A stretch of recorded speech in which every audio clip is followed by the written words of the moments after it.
Bueno, continuamos aquí en el rumbo de la mañana, que es el rumbo del país.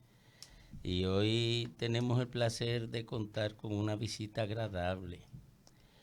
El doctor Sánchez Cárdenas, ex ministro de Salud, amigo de todos nosotros, muy querido por nosotros. Yo no sé por qué, pero lo queremos. Bueno, dejó huellas. Nunca nos dio un anuncio. Nunca. Dejó huellas a su paso por el ejercicio público. Con lo que salgo yo. ¿Qué cosa? Me parecía el amigo que yo mencioné ahorita. Pero total. Mire, Zafa. Una venganza por unos patos. Sí, pero comiste pato. ¿Cómo fue? ¿Cómo que se llama? El exquisite que nos brindó. Foie gras. Sí. La primera vez que a Fafa le celebraron un cumpleaños fue el doctor que lo celebró. ¿De verdad? Sí, allá donde el doctor Bienvenido Peña. Ah, sí. Están la foto ahí. Mal agradecido que eres. Sí. Oye, todos estamos diciendo que queremos mucho al doctor Sánchez Cárdenas. No, él. No, él no, porque después del 5 de julio él cambió con el doctor. Sí, Yo conozco a Fafa de hace demasiados años. No siempre cizaña. Y a Magali, pues ni hablar. Y mis hijos estuvieron en manos de Magali en su momento. Pero yo no lo vi alborozado cuando usted entró. Él salió antes de yo entrar. Bueno, doctor. Doctor, definitivamente el rostro de la pandemia, no había forma de esperar esos boletines que creo que eran bastante importantes. Doctor, un exministro de Salud Pública, don Plutarco Arias, acaba de decir justamente a inicios de semana de los intereses que se mueven en el Ministerio de Salud Pública y de esas fuerzas a lo externo que quieren incidir y mandar desde allá. Usted pasó por la candelada, no solamente por lo que implican los intereses, sino por el medio de la pandemia. Y yo creo que es justo preguntarle, ¿cómo sobrevivió a esos intereses? Bueno, con la entereza que uno tiene que tener como oficial público. ¿Existen esos intereses? Sí, claro. No aquí, existen en todas partes. O sea, no hay un solo estado que no esté sujeto a lo que él estaba diciendo. Son todos, en absoluto. El tema está en que siempre las normas, las necesidades reales que tiene el Estado, que tiene que comprar porque no produce nada. Entonces, en esa intervención en el mercado, pues lógicamente fluyen los intereses que llegan y toman las instituciones como escenario de la competencia y de la guerra comercial que llevan. Y eso, para mí, es una cosa normal que la veo en todos lados. O sea, usted coge y hay tantos muestras. Halliburton, cuando usted la mencionaba en la guerra de Irak, usted dice, pero ¿y esta compañía contratada? Que contrataba soldados, contrataba muchas insumos. Historias que generó. Hay de todo. Y en materia eléctrica, por ejemplo, por igual. O sea, en todo eso es una cosa, para mí es normal. El problema está como funcionario público que no me meta un gol. No se dejó entrar el gol. y hubo un par de intentos de gol, pero bueno, el portero estaba ahí. Siempre están en eso. Porque hay los intereses son así, y sobre todo decía, comerciales. Doctor, perdóneme, y no quiero que usted entre en detalle por razones entendibles, pero hubo una vez que uno de los pulpos ganó una licitación allá y usted dijo, no, pero eso no es real. Déjelo ahí. Pero eso no lo ayude. No lo ayude pero así. No, pero digo, eso no es real. Amigo. Y no ganó, y como no ganó, no cobró. Ahora tuviera el doctor metido en el cambalache, si hubiese pasado eso. El que no ganó. No ganó. O sea, aunque presente como ganador. Pero bueno, o sea, la idea es que es la norma, o sea, que se siga eso que indica la norma y simplemente se aplican. Allá ganaba mucha gente que participaba sin tener nada. Y ofrecía echaba un bel, como dice la gente. Un guineo de 5, ellos lo ofrecían a peso.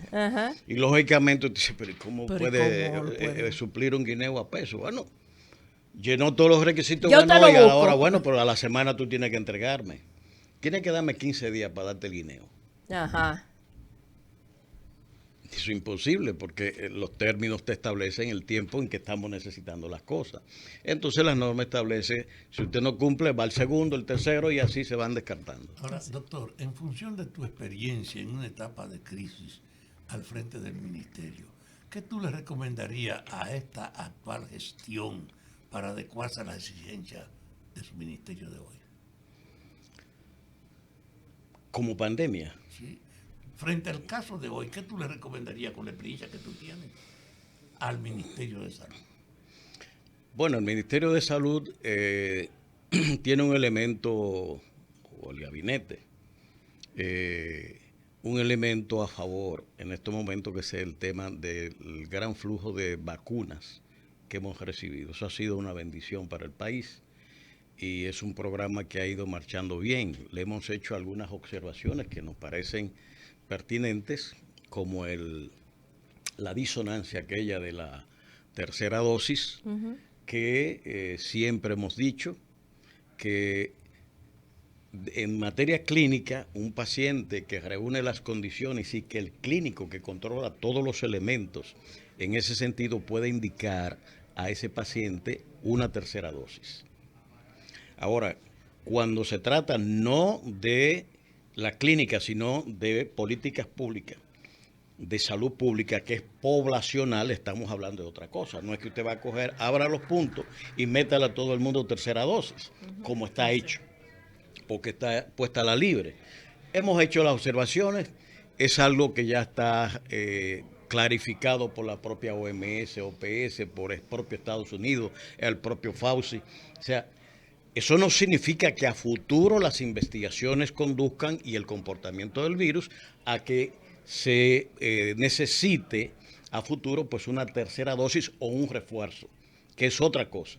Pero como política, el elemento clave en materia de vacunación es completar el universo a vacunar.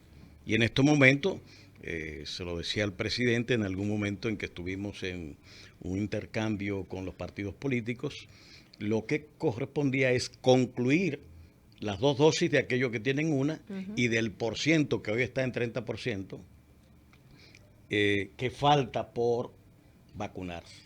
Eso hace un porciento de más del 50%, alrededor de un 55% si nos llevamos de vacúnate, que no tiene una dosis o no tiene ninguna, lo que significa que la vulnerabilidad en la población todavía es muy alta. Y si la extendemos eso a 12, 18 años, entonces el porciento sin vacunar es mucho mayor. Y si seguimos sumando el tema de los migrantes, que yo quiero hacer la siguiente observación. Por favor. El mapa epidemiológico no es el mapa nacional y geográfico. En epidemiología, en pandemia, en epidemia, eso no tiene territorio igual que el que físicamente se establece. No hay procedencia. Porque cuando usted tiene un flujo de personas, como se da aquí, unos viviendo, aunque sea ilegalmente, usted tiene a una persona susceptible de ser atacado por el virus y por tanto ser un agente de transmisión más. Así es. Por tanto, el criterio, si nos vamos a la sanidad, tiene que ser abarcador. Igualmente que el turista que llegue aquí, que es la otra ventana abierta, le estamos temiendo a la Delta, pero estamos tomando pocas medidas de control en los puntos de entrada, exigiendo vacunas o exigiendo PCR a aquellos que nos visitan. Pero en general yo diría que el país tiene un plan que debe impulsarse, que hay que trabajar con el liderazgo nacional de todos los tipos para que se vacune todo el mundo. Es una cosa positivísima para el país y para la sanidad nacional. La apertura que se ha hecho por semana, el gran tema es que yo no sé que cuando ponen por 3 semanas para esto, si no está siguiendo ni siquiera el ciclo biológico del virus, que es de unos 14 días. Entonces, ¿qué es lo que usted va a ver a la semana? Que esté empollando el virus en una parte de la población. Exacto. No hay tiempo para que usted tome ni tiene un sentido. Entonces, el sentido básicamente es la urgencia económica y política que implicaba y la presión de el ecosistema económico y social por la apertura. Que es verdad. O sea, las empresas están en una situación difícil y eso es presión para el gobierno. Eso es amenaza para el gobierno. y también detrimento político, porque hay que decirlo. No es que estábamos guardados por tanto tiempo con restricciones, sino que inflación, las empresas paradas, vendiendo poco, apenas están cubriendo sus necesidades, esto se convierte entonces en una situación muy vulnerable también. Entonces se ha optado por abrir y veremos entonces qué pasa. Por lo otro, yo creo que el elemento que puedo señalar es el tema de vigilancia, rastreo, PCR, identificación, aquellos casos que en los puntos calientes sobre todo, del mapa caliente, donde hay la gran incidencia, tienen que ser intervenidos mediante esa actividad de vigilancia e intervención. Es lo que pienso, con fines de cohibir muertes, contagios, etcétera. Yo creo que esos son elementos básicos que tenemos. Lo demás son los elementos generales que se han señalado. La gente no puede pretender que porque tengo 2 dosis ya me voy a comportar como si ese 55-60% que tiene 1 o 2 no existiera. O los migrantes o los que están llegando, no va a haber virus y que por tanto... Las 2 vacunas no es una garantía absoluta de prevención. Prevención en reducción de muerte, en reducción de hospitalización, de ingreso a UCI y de la gravedad del síndrome, de la enfermedad. Atención, población. Eso es una ganancia grande. Es una ganancia grande. Es decir, el hecho no es que me dé, como empezamos, que el que le daba... moría prácticamente. Nosotros nos daba y prácticamente una buena parte de esos 3,000 y pico de muertos son los viejos, o que tenían diabetes, o que eran hipertensos, o enfermedades crónicas.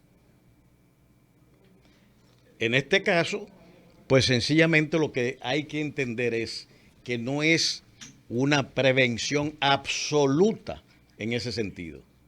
Ahora, ¿cuándo esto se va a ver? En la medida en que el volumen poblacional vacunado sobrepase el 80%. Nosotros vamos a tener ya otra situación diferente. Doctor, es inevitable hacerle la pregunta que le voy a formular y la hago justamente porque una parte de la población, cada vez que hablamos con alguien que ha ocupado un puesto público en la administración pasada, nos dice, ¿y por qué ahora dan tantas recomendaciones? De usted se reconoce que hizo un trabajo excepcional desde salud pública y particularmente en torno a la pandemia, pero la población se pregunta por qué el PLD ahora se ha convertido en una organización política tan precisa frente a los desaciertos que pudiera estar llevando a cabo el actual gobierno. Bueno, nosotros somos oposición y para ayudar al desenvolvimiento social y político, la oposición tiene que jugar su papel. Cuando yo estaba ahí, me criticaron duro. Duro. Incluso Dígale. Injustamente, porque me regatearon 15 días de estado de excepción. Y se han prorrogado 8 veces de 45. Yo creo que debieron ser más justos en ese sentido. Para que ahora Irlanda, Gamma, Iota. No importa la cantidad, pero en aquel entonces en que no había las defensas, pasaba como los indios cuando llegó la viruela. Y no se conocía ese fenómeno que ahora hablamos todos del COVID-19. Ahora es muy fácil decirlo, pero en aquel momento en que aquí no había absolutamente nada, era otra cosa. Había que crearlo todo. Y partiendo de cero. Y trabajando a ciegas. Doctor, una pregunta sobre eso. Como usted siempre está involucrado y metido en ese mundo y hablando con otros ministros y es ministro y está en las páginas, ¿qué se proyecta con la vacunación? ¿Usted cree que va a ser obligatoria la tercera dosis o dosis de refuerzo? Que ya algunos países la están aplicando y la han aplicado.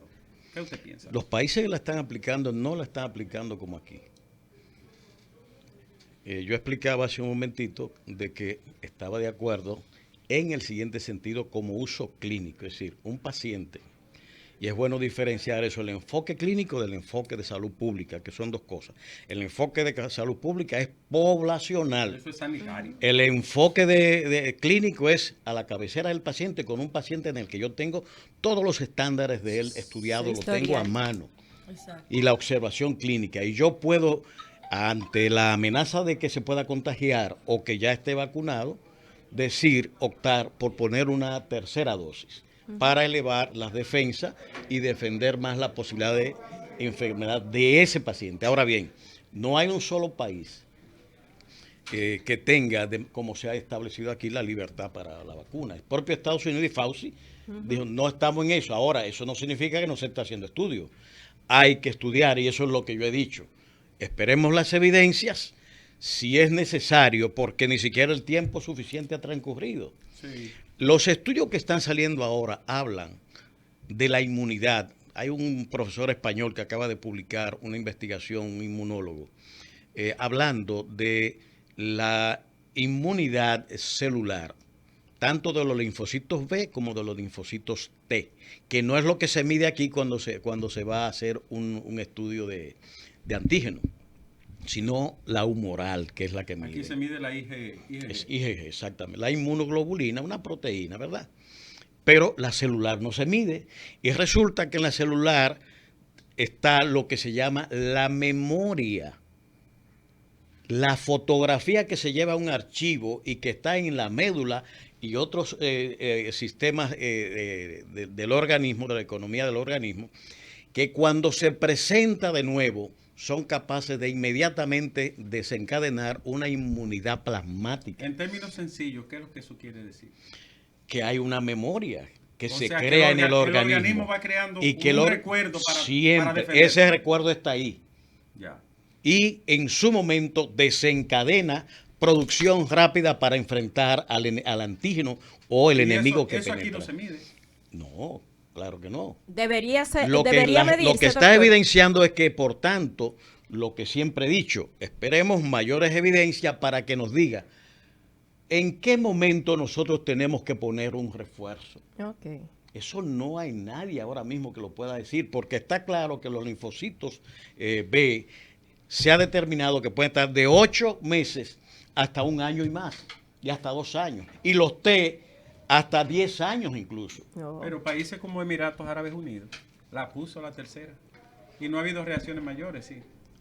Vamos Ahora, a ver. doctor, En ahí términos mismo- poblacionales, ahí mismo- aquí habría que esperar naturalmente. resultados de esa vacunación. Ahí Ojalá, y nuestro deseo es que no cause ningún Pero, daño. así sea. Yo creo que no va a causarlo. Mire una cosa, doctor. ¿Y Perdóname, por qué? Patricia. Porque no hay ninguna evidencia que demuestre lo contrario tampoco, ¿entiendes? Es que no la tenemos para un lado, Por pero eso, tampoco para el pero es otro. lo que se llama en ciencia falsability o falsación. Si no te da de este lado, tampoco te da de este. Mire una cosa, doctor. Ha bajado mucho los niveles. Sí. Y hay se ha descompensado, descongestionado la unidad de cuidado intensivo, los respiradores y las ocupaciones de cama. Ayer 177 casos, 0 muertes. Ha ido bajando. Ahora bien, doctor, esta tercera desescalada, como le llaman, o apertura o extensión, concho, como que nos preocupa. Yo pienso, lo que he dicho es que debe preocupar, porque si usted tiene la vulnerabilidad, la franja poblacional vulnerable que hemos hablado, eso significa contacto, porque la apertura, ¿qué es? El contacto y movilidad. Movilidad, Acción contacto, abierta. acción, teteo, viene todo junto, Pero tenemos trabajo también Por eso no y entendí todo eso. lo del toque de queda. Pero tenemos porque a las también 11 más de la noche. vacunas. Y Está más bien, inmunidad. pero Estados Unidos tiene un indicador alto también de vacunas. Está teniendo ahora también con la Delta Mucha confrontaciones Pero los y gringos amenazas. cometieron un error, que retiraron la mascarilla. Perfecto, pero también lo hizo Israel. Sí. ¿Entiende? Que tiene Que es el mejor control. la tasa en ese sentido. Y sin embargo, fíjense ustedes cómo las medidas sanitarias han vuelto a ellas. Sí. Lo que significa que, y es lo que yo digo, o sea, el virus está circulando a nivel mundial. Por tanto, hasta tanto el mundo y solamente 12 naciones están hablando que tienen el 75-80% de las vacunas. Así y el es. resto. Así es. Centroamérica está nula, la pobre. Exacto. Con excepción del Salvador. Exactamente. Pero un salvadoreño viene aquí. No, No, no es. O un panameño. no. Tienen derecho a venir aquí. Sí. Y aquí no le ponemos ninguna No. Restricción. ni nada. Así Entonces, por eso estamos hablando Una de complicación. vulnerabilidad.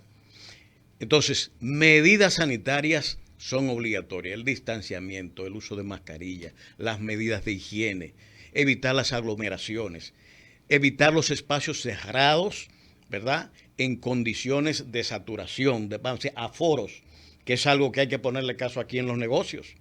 ¿Cómo te evalúa el trabajo de Daniel Rivera, su amigo en salud? Mire, yo creo que Daniel va caminando en lo que es la pandemia, que es el oficio principal que tienen ahora mismo, porque si nos vamos a las otras áreas hay muchas cosas que luego habrá que hablar. Que es uno de los en aspectos que materno quisiera oír. infantil, en malaria, en otras cosas No, que hasta tenemos de chinche que hay que hablar, una situación bastante Sí. clara. Pero yo creo que ha habido una mejoría con la administración de Daniel con relación a la anterior y eso es positivo. Ha mejorado la comunicación que se ha hecho también y eso también. Que tienen un tolete en la comunicación ahí. Sí. Doctor, Tal Carlos Suero. Sí, sí, un tal doctor, Carlos nosotros sabemos Enemigo de este programa. que en el país Suero. está Confeso. En el país está dividida la responsabilidad del sector de salud pública. Una parte es administrativa y esa corresponde al Servicio Nacional de Salud y otra parte es de políticas públicas en materia sanitaria, que esa corresponde al ministerio que usted encabezó. De todas maneras, usted forma parte de ese conglomerado. Y hoy en día hay mucha preocupación porque nos pasamos los últimos 4 años escuchando que la administración había intervenido por lo menos 58 hospitales y lo hizo de manera simultánea. Y hoy vemos denuncias de hospitales tan meritorios y respetables como el Antonio Musa de San Pedro de Macorís, desde donde se observa un deterioro absoluto, falta de equipo, falta de materiales. ¿Qué pasó con esas intervenciones y cuál es la realidad del sector salud en el día de hoy después de la administración que encabezó Danilo Medina? Mire, yo creo que ningún gobierno hizo la inversión en infraestructura hospitalaria que hizo Danilo Medina. Es verdad que se cometió un error y fue admitido por el propio gobierno de la intervención simultánea de 58, pero eso se hizo cuando la administración del doctor Hidalgo. Es decir, eso fue un error sin lugar a dudas. Pero el hecho es que ya estaba ahí, había que enfrentar. Ahora bien, la mayoría de esos hospitales han venido a traer otra situación, que es la que no se quiere ver. Se queda el Antonio Musa y se quiere sacar el Antonio Musa, pero están obviando todos los otros. ¿Y por Es qué decir, el Musa? Bueno, porque la verdad que tiene unas condiciones a medias muy difíciles, que tienen que, al año debió haberse concluido también, vamos a decirlo, porque ¿cuánto es que hay que concluirlo? La mayoría aquí, coja pueblo por pueblo los hospitales nuevos que se han dejado. ¿O es que el hospital de las Matas de Farfán que dejó Danilo Medina es peor que lo que se pueda decir? ¿O el hospital de Neiva? ¿Cuándo Neiva ha tenido un hospital de ese tamaño y de ese calado? Nunca, el de Barahona. Es decir, vamos a ser justos y decir las cosas como son. De que hay retraso, pongámoslo con todo con la salud. Y el nudo Y legal. yo, y en términos de infraestructura estoy hablando. Y entonces, ¿qué vamos a hacer con lo que el Danilo debió dejar? Es hecho absolutamente todo cuando hay un proceso incluso de reforma. Yo soy de lo que creo, que hay una tercera ola de reforma en salud que tiene que venir. No solamente en el campo estricto de la salud, sino también en la ley que está aquí, que yo espero que no se pase a la carrera de la seguridad social.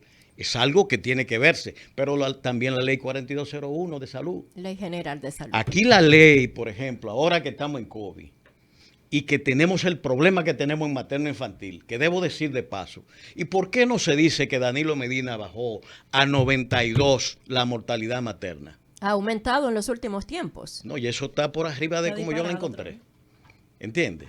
¿Y por qué no se dice eso? Un hito. ¿En base a qué? A la alianza contra la mortalidad materna, que teníamos acompañantes en la zona norte y lo puede atestiguar todos los médicos de la maternidad de los Minas. Y logramos bajar mortalidad materna y mortalidad infantil a un punto que hacía más de 20 años no pasaba en este país. Eso es una realidad. Entonces, yo creo que aquí hay que ser, digamos, objetivo. Nosotros tenemos que trabajar en que lo que está bien, está bien. Ahora, lo que está mal, vamos a ver de qué es. No hacer politiquería. Porque ese es uno de los grandes daños que tenemos. El gobierno que llega empieza a despotricar contra el otro y a desorientar la propia población y generar incluso un espíritu negativo, De predisposición. de predisposición que no nos hace bien. Hay que mantener yo soy de lo que pienso. Los países necesitan mantener en alto el espíritu constructivo, el espíritu de echar para adelante y que los problemas se puedan resolver enfrentando, diagnosticando, identificando los problemas y planteando las soluciones. Doctor. Óyelo bien, Fafa. Óyelo bien. Doctor, dos preguntas muy rápidas. Su valoración sobre la apertura presencial de las aulas.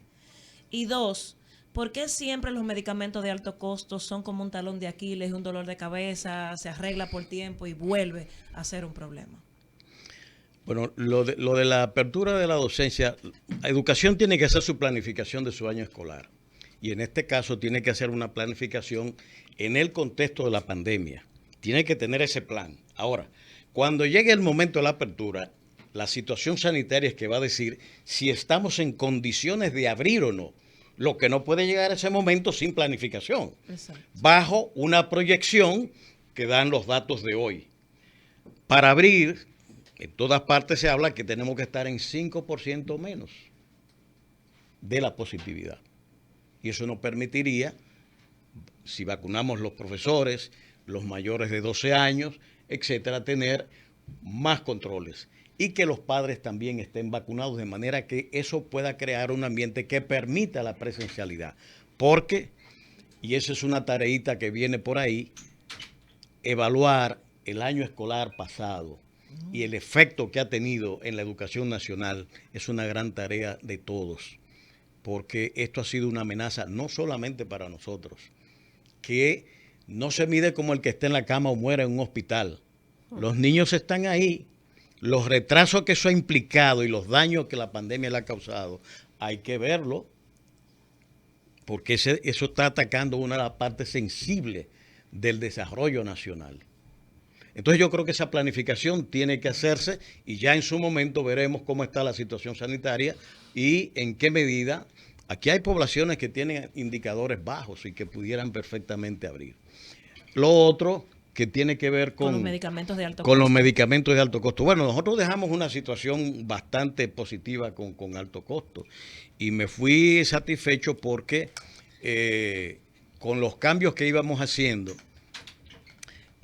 nosotros nos encontramos las asociaciones de enfermos peleando y diciendo de todo. Pero también habían muchos elementos, por ejemplo, si en 2 licitaciones nosotros nos ahorramos 517 millones de pesos. Y ese programa lo empezó el presidente Danilo con 500 millones. Excelente, o sea que hubo un trabajo efectivo frente a la dotación de medicamentos de alto costo. Importantísimo eso, doctor. No quisiera dejar yo que usted se vaya de este entorno sin que podamos hablar de un tema que usted de alguna manera trató y que nosotros queremos entrar a profundidad, conocer la opinión suya respecto a todo esto que se está dando en el manejo de las ARS, relación con los pacientes, relación con los médicos, pero también el nivel de atención que se le está prestando a la población que, en definitiva, y a juzgar por todo lo que sentimos la mayoría de los dominicanos, estamos totalmente desamparados frente a las ARS y ni hablar de las AFP. Bueno, por eso decía del tema de la modificación de la ley 8701 que está ahí en el Congreso y que es muy importante.